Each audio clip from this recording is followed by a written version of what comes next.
Okay, so the question is, can that sense of meaning be hijacked? And the answer to that is absolutely. Absolutely. Because you could say that the ultimate sense of meaning is composed of the union of fragmentary senses of meaning. And the fragmentary senses of meaning can be overwhelmingly powerful. Anger, sexual lust, and the sorts of things that you experience when, say, when you're playing a video game, which are very carefully calibrated to keep you on the edge of exploration, let's say. Now, I'm not a foe of video games, because games are complicated and it isn't clear what people are doing when they're playing them. You know, they may be expanding their cognitive skills, they may be learning to cooperate, they may be learning to engage in complex problem solving. And so, but part of it's also a matter of balance. You know, 50 hours a week, probably not, unless you're going to go pro, right? Because there's other things you need to be attending to. It's not a stable solution for you, your family, your society. It's too one-sided. Yeah, and you can get pulled down rabbit holes of all sorts that are one-sided pursuits of meaning. So, and it's something we're actually going to talk about as the later classes unfold. The question is, how do you stop yourself from falling prey to a pathologized sense of meaning? And I think one of the answers to that is, don't lie. Because what you're hoping is that your nervous system is sufficiently healthy and well programmed so that what it reads out to you is reliable.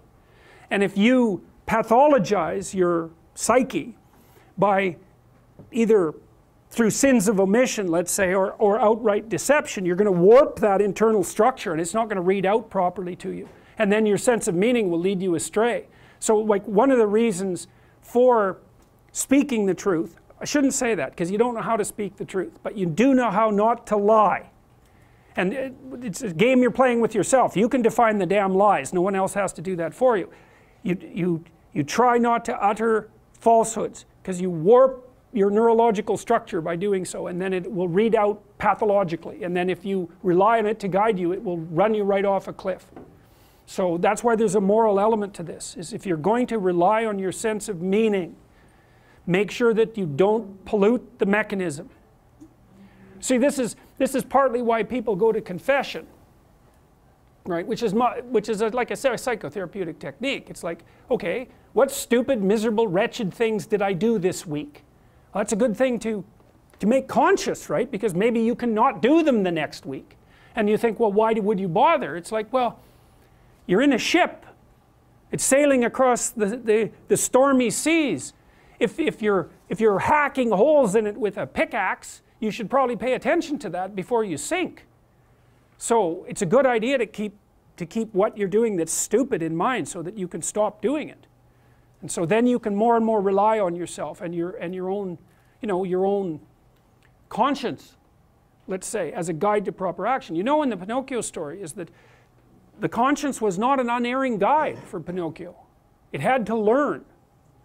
And so it's also partly pushing yourself into new situations and differentiating yourself so that you get wiser. And so it's courage as well as truth. Those might be the two. There's more. Beauty, courage, truth, you know, the fundamental virtues. Yeah. Why be virtuous? That's the question. It's so that you can bear the suffering of life without becoming corrupt. Right? It's practical. It's practical. There's nothing more practical than that. So, unless you want misery, and people do, you know. It's exciting, misery. So, other questions? All right then.